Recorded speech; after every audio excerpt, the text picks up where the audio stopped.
Hi, welcome, and thank you for joining us this morning. I'm Vicky Della Amedemi. I'm Artistic Director of Upswing. I'm a Black African woman with braids, purple braids, and I'm wearing a zebra print top. Yeah, Natano. my name is, my turn. My name Yeah. is Natano Fatnana, and I hail from the islands of Samoa. I was born in Aotearoa, otherwise known as New Zealand, and I currently reside here in Mianjin, otherwise known as Brisbane. And I just want to also acknowledge to everyone that I just want to thank the traditional owners on the land that I'm meeting, which is Yagara and Turrbal people, and pay their respects to all those who are storytellers prior to us, and I'm grateful and thankful that we can continue storytelling. Thank you for that beautiful acknowledgement, Natano. So we are here this morning to kind of open up a little bit of a window to the Big Village project that we've been talking about for a couple of years, but kind of working on over the last few months. We're going to introduce the 6 companies that have been part of the process, and we're going to share some clips of each company. They've all been invited to make a little video that introduces themselves as artists and makers and says a little bit about their process and their history. So we're going to show you a little snapshot of those as a teaser to make sure that you mark in the 22nd of March in your diaries an opportunity to meet those companies in conversation about the project and about the discussions we've been having around the future for global majority artists working in circus, cabaret, non-theatre art forms. Um, so, Natana, we're going to talk a little bit about the project and kind of how it arrived. Do you remember when we met in that cafe in Sydney? I think it's Sure do. 2019. Queen Victoria Building in Sydney, yes. That was it, Um, yeah. yep, that soy hot chocolate has now evolved into a global conversation, which I'm pretty pleased about. Um, yeah, and it's been a wonderful, complex journey, but also quite easy. You know, we have similar stories that we wanted to share, similar experiences, and we found that Yeah. there's, apart from just us two having similar stories, experiences that pertain to the arts, we found other friends and communities that are similar. So here's Big Village, eh? Yeah. Absolutely, and it really feels like a village. I remember that first conversation you had, and I think we vibed straight away because there were so many shared experience about being artists and leaders in the circus sector that we kind of had that half-hour conversation to start off with and realized actually there's so much more to talk about. We need to create the space to continue those conversations together.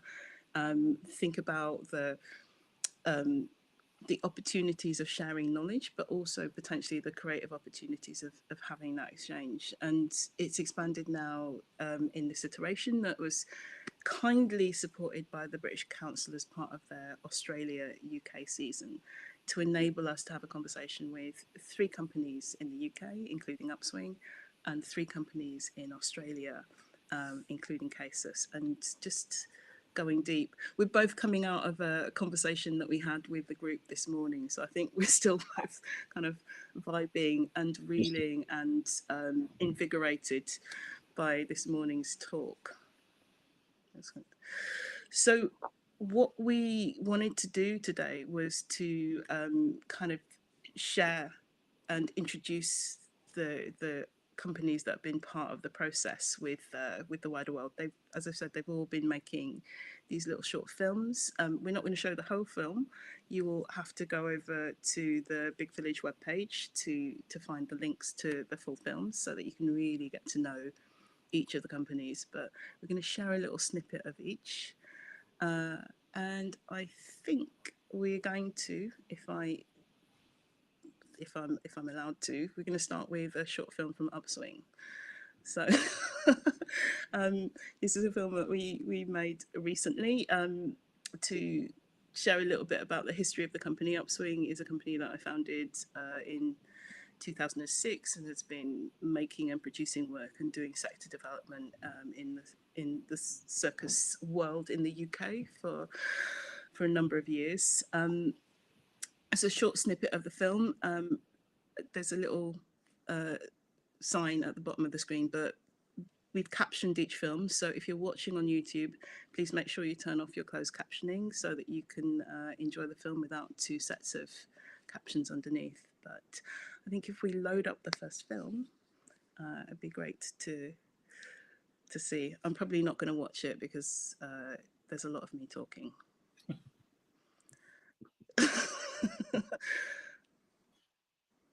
I never was in a space where I felt completely comfortable to fully articulate who I was as a creative. Upswing wasn't started with the desire to form a company, it was started with the desire to have a safe space to make the work that I wanted to make. The starting point for most of the work that we make tends to be political in some way. And when I say political, I'm not talking about kind of big P politics, you know, what's happening in Parliament. I'm talking about the ways in which humans interact with each other, which is always political. Bodies for me are hugely political. Sometimes those politics are incredibly personal. For example, Bedtime Stories was made at a time where I was really curious about how parents and children relate to each other, the power dynamics between parents and children.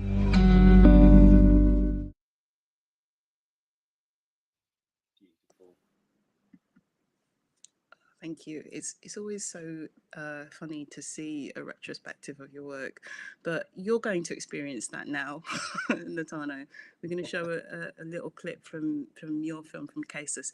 Do you want to tell us just a little bit about Casus before we watch the video? Yeah.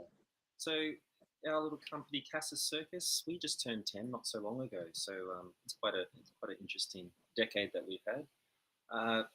We formed Casus, like I said, over 10 years ago with just a bunch of housemates. We just wanted to make a show, and that show was Knee Deep, and then it grew into what is now Casus Company. And we've since made shows that are really relevant to us. They speak the truths and the ways that we are as directors. So me being a Samoan man, a very, very passionate cultural person, not only do I like to express or talk about works about my own culture, but allow spaces for other people to do the same with the platform that we've created. And yeah, we're continuing to do that to this day. So yeah, it's just a little bit about Casus.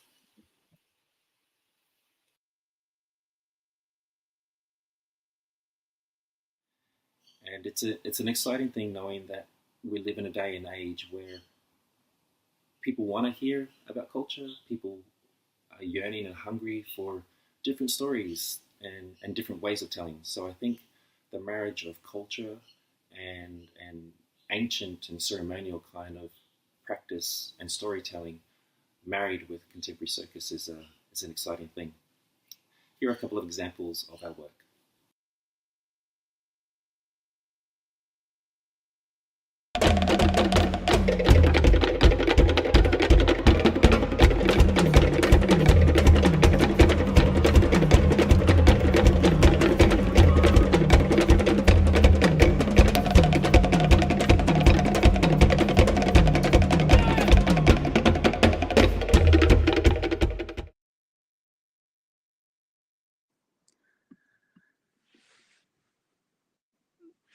Fab.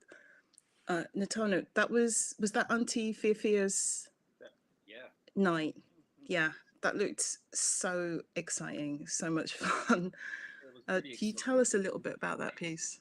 Sure, pleased to. So firstly, in the title, talk about the title. So Aunties, I really wanted to make a show about in Samoan or Pacific culture, we really honor our women, the matriarchs, the leaders of our families, and so we really are quite respectful of them. And I really wanted them to be featured in our show. So we made a show that essentially was like a variety night, except we had to please the auntie. So we had an auntie on the stage. And I think that was a really nice layer to help the audience understand how important it is to please our aunties. In terms of the word fiafia, a fiafia is a celebration. Generally, in the old days in the village, or even in these days, we would gather in the village in one house, and everyone would put on an act from all the different families. And that was just a celebration, just to show off your new skill, whether it's lip syncing or a new song you learned or new dance. And so, yeah, the aunties and the fiafia and the circus, we just merged those worlds together, and that was Aunties Fiafia night. It's such a beautiful way to kind of find those cultural connections and present art forms and invite an audience into a space where they're kind of immersed into a new culture and a new way of being. I love it. Okay. I'd like to share another video, actually, if we can. It would be great to see the Cocoa Butter Club video. So Cocoa Butter Club are a UK-based company. They were born as a protest and a challenge to the performing arts landscape, and they strive to decolonise and moisturise the stages of the UK cabaret scene. So let's have a look at a little snippet of their work.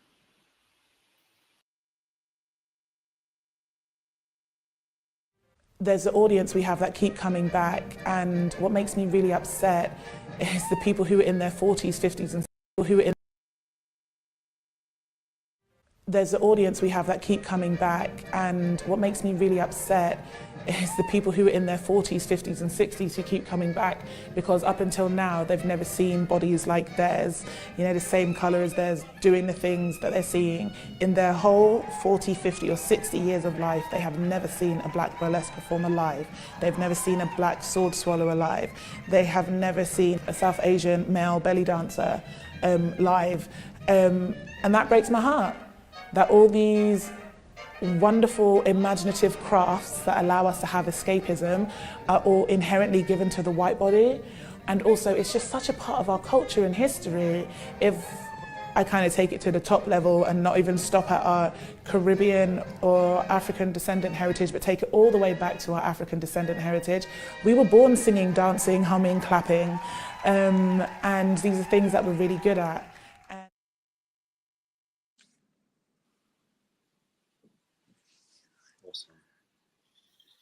That was Cocoa Butter Club, and you could hear, I think, the voice of Sadie Singer, the artistic director, speaking there. Been to a couple of their events. They are banging, I have to say. They are really, really, really great fun. So we are sharing with you just kind of short snippets of each of the videos from each of the companies. If you want to watch the films in full, you can click the link and go over to the website. And it's, I've been watching all of them. They are fantastic. And it's a fantastic record of the artists that are working in these practices, in circus, in cabaret, from a global majority background. I don't think there is another kind of collection of pieces of work like that anywhere else. I think we're going to share another video now, and this is Najina company. They're a Melbourne-based company that work with diverse young artists, and they share a unique insight into culture through their work. It's imbuing contemporary and traditional styles of performance together to tell stories using the styles of Indigenous performance.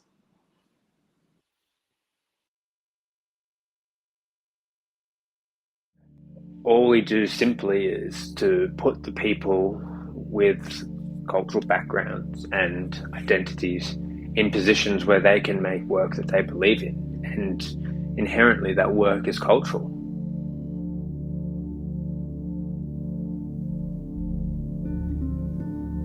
I'm Harley Mann, founder, company director of Najina Circus.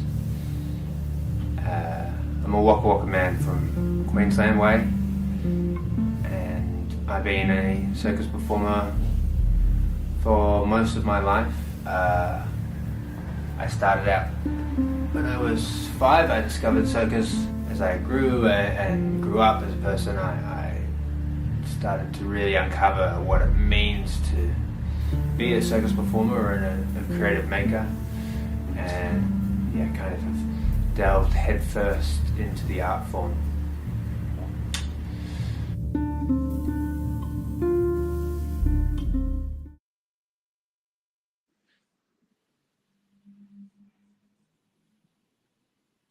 So it's so we've been in a room with all of these people kind of having conversations for the last few months, and it's so exciting to kind of see each company speak about themselves and present extracts of their work for you. And what I'm always struck by is kind of like the variety of styles and approaches. Like we came together because we have this common ground and common shared experiences that we've discussed, and we'll talk a little bit more about when we start to talk about the event on the 22nd. But it's so beautiful to see like the diversity of voices and practice, even just within these two kind of creative spaces. I think we're going to hop on to look at the work of Collective and Then next. And Collective and Then are a UK-based company. They are a company that's led by Lucy, who is a circus artist and maker of mixed heritage from the African diaspora. And Collective and Then create a really diverse range of work across different platforms. And they've worked everywhere from kind of regional theatres in the UK to site-specific work in West Africa. So we're going to hop in and see a little bit of a snippet of their work.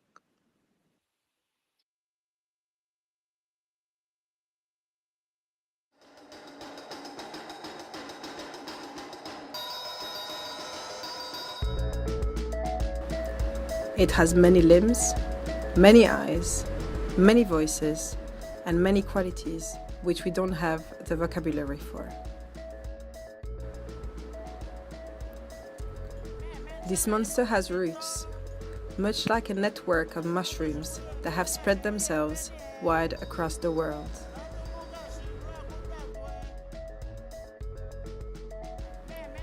And these roots have been entangled in the ropes of circus.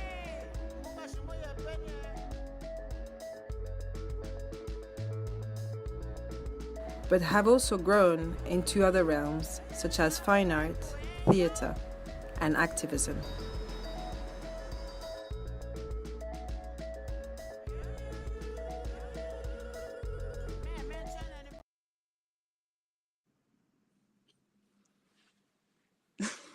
Fantastic. So I love that captures Lucy's spirit so strongly, that kind of poetry that's in the kind of description as well. One of the things that has been really, really interesting about the process is in terms of the companies coming together, the Upswing was reaching out to UK-based companies to bring into the space, and Cases were reaching out to Australian-based companies to meet.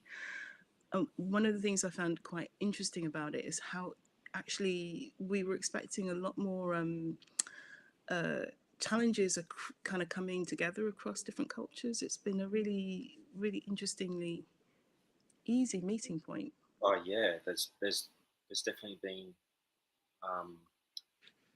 more connection than division, if that's even the right word. There's so many similarities. Yeah.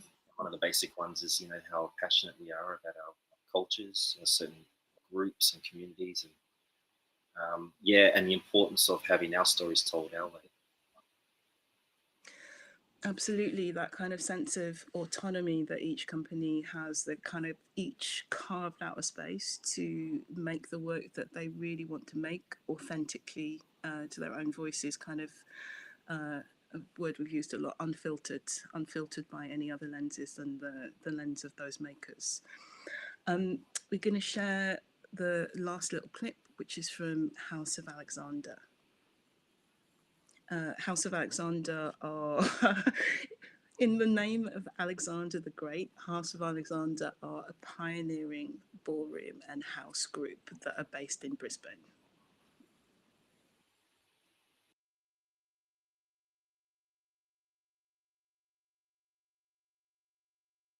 Outside of those perimeters of ballroom, however, we exist also as a performance group.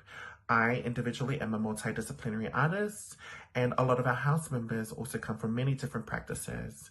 We are very fortunate to be pushing the boundaries together as a house and we feel as though we are a lot stronger in numbers, and so that we feel as though being a performance group, we have a lot to offer in terms of representation, in terms of diversity and variety in all forms of expression.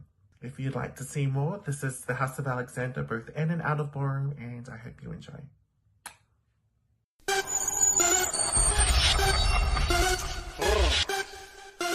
What? Yeah. It's thunder on the what? It's thunder on the what? It's thunder on the beat. Let's go. Bubblegum in a dish.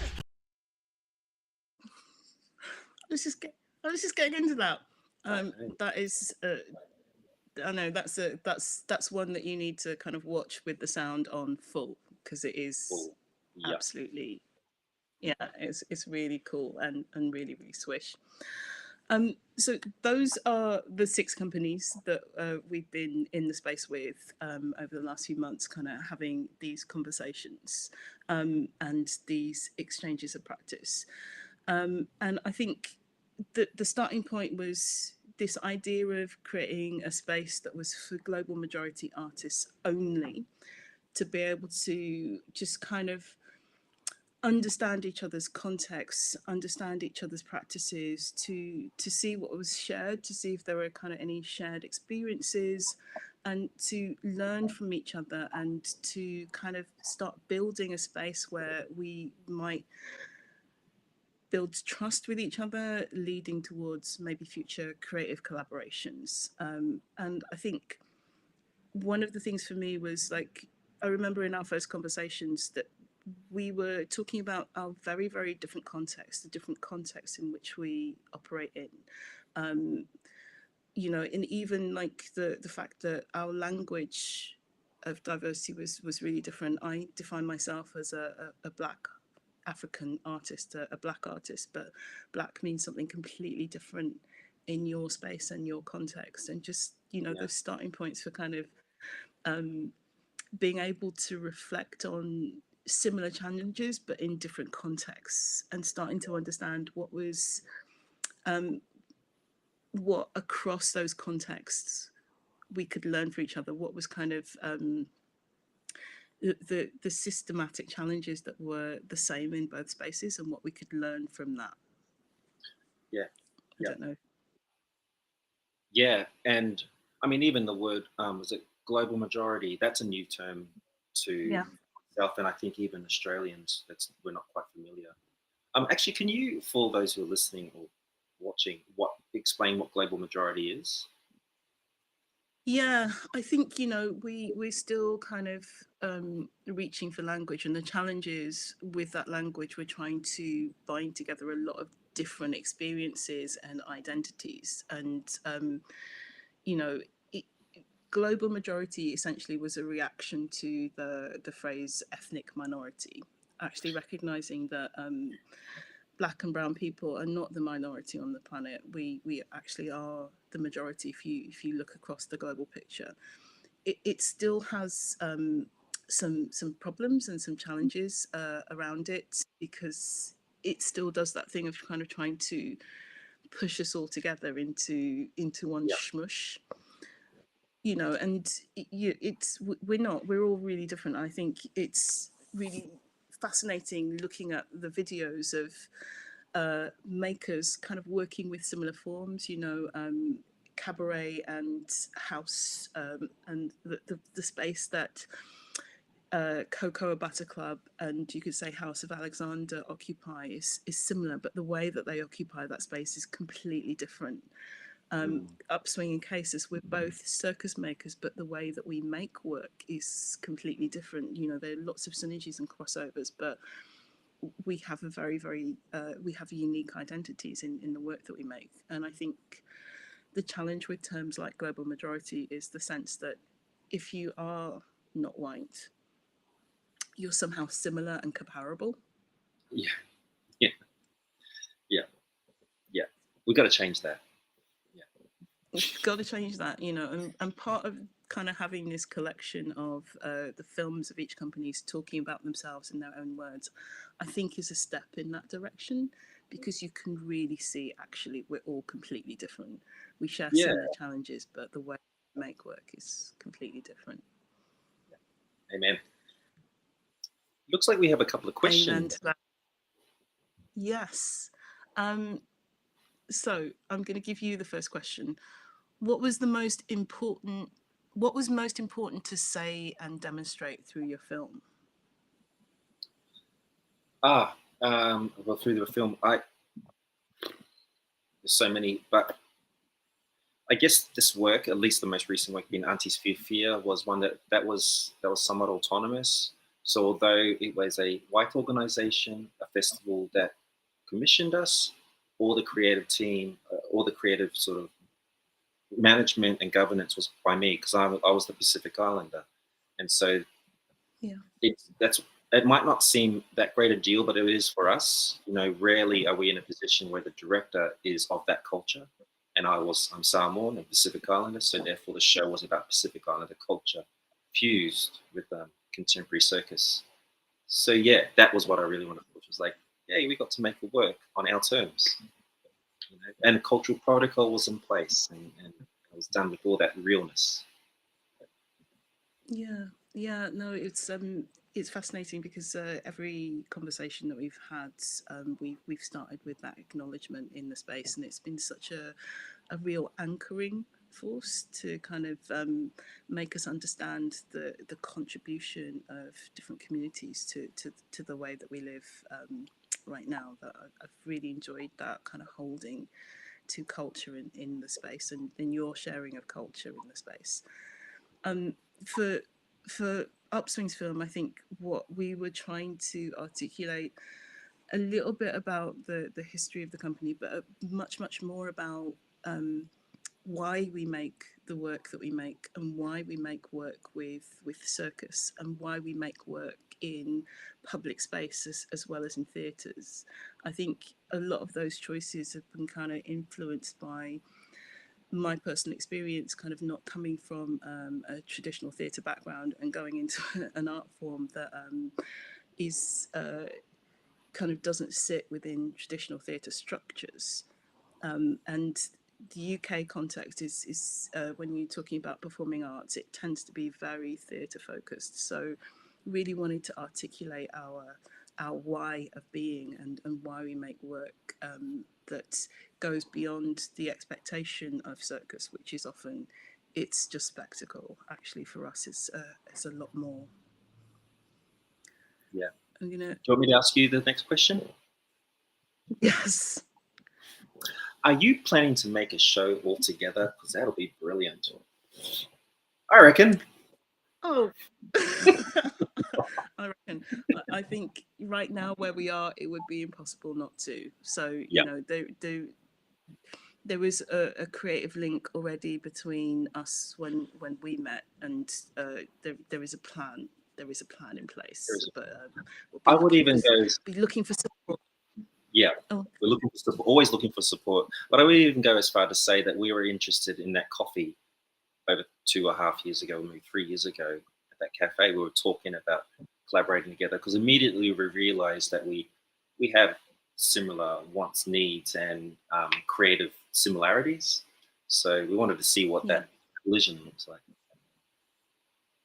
Yeah, absolutely, and kind of the challenges and the opportunities that are kind of thrown themselves up in lockdown. I think we've learned that creative collaboration in digital space is also possible. Like, the aspiration is that we will work together in physical space soon, but already that kind of creative collaboration and exchange of ideas and kind of starting to build of the building of concepts is really enabled by the digital space, which is fantastic. Yeah. I think we have one more question. Yeah. Here it is. Is Big Village going to expand to other continents? I mean, yes. So how? That's the question, I guess, right? How the next? So, you know, as a group, I think we were discussing this morning how valuable that space is, and how valuable that conversation across different countries. You know, just the fact that we're able to look at challenges that we're experiencing in the UK, and see them kind of replicated or slightly differently in another context, is already providing some solutions and some new thinking around how we kind of create the context to make our work authentically. We're really excited about the idea of kind of working with other global majority artists across other continents, because the learning can only grow, and that community and that network that we're building can only grow. I don't know what you think, Natano. Oh, look, I mean, the conversations that we're having, I feel like are just a micro version of all the many voices that have similar plights, similarities, and importance. So yeah, the big village is. I feel like we've just sort of scraped the surface in many ways, and it's exciting to know that these conversations can continue as conversations and just a support network for those who have these same industry experiences. But beyond that, being creative people, should it eventuate into shows or any kind of collaborations, that's also just as exciting and very much a possibility. I mean, it is who we are fundamentally. It's a group of artists talking together, and at a certain point that needs to manifest itself into a creative action. But what I love about what we've been doing, the group has been really, really action focused and future focused. In the conversations that we've been having that are kind of leading up to this event, that we will open up those dialogues to a wider audience on the 22nd, has been really action focused, really about kind of what we have learned, kind of pulling together our expertise and thinking about what we can do to better support other artists and creatives like us, that just that opportunity to spend time together to think about that has been incredible. I think we might have another question. What do we want? A question to ask each other. Yeah, what do you still want to ask each other? I don't know. When are you in the UK? We're meeting in August. Yeah, we're hoping to meet in August. Yeah, there's the possibility of my company Cass's coming to UK, to Edinburgh. So that's when But a question I'd like to ask you, Vicky: are we going to see you on stage, up in the air again? Oh God, sorry.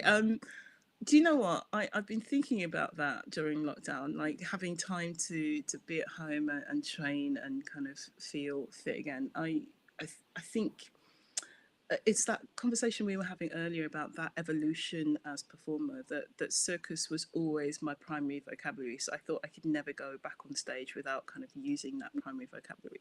But as we expand and grow as artists, we realise that actually there are so many other forms that we can mix into our work. So maybe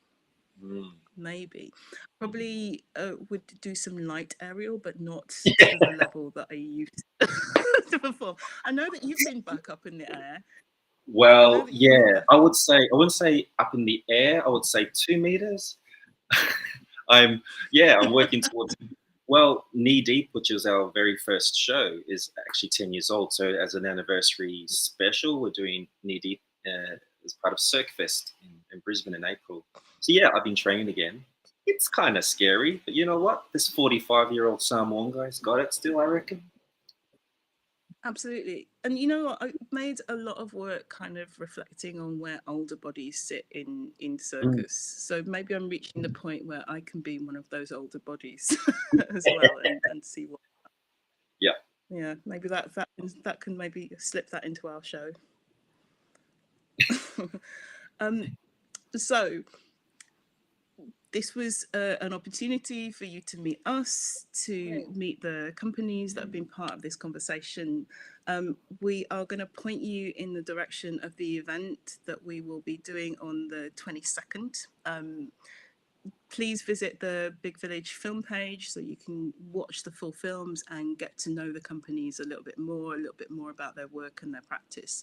And then on the webinar on the 22nd, we're going to be sharing with you our manifesto for action. And it's a conversation that we want to have more widely with the sector so that you can really understand the ways in which you can support and enable the kind of creatives that are in the Big Village pool to just make exciting, incredible, amazing work. Thank you. Amen.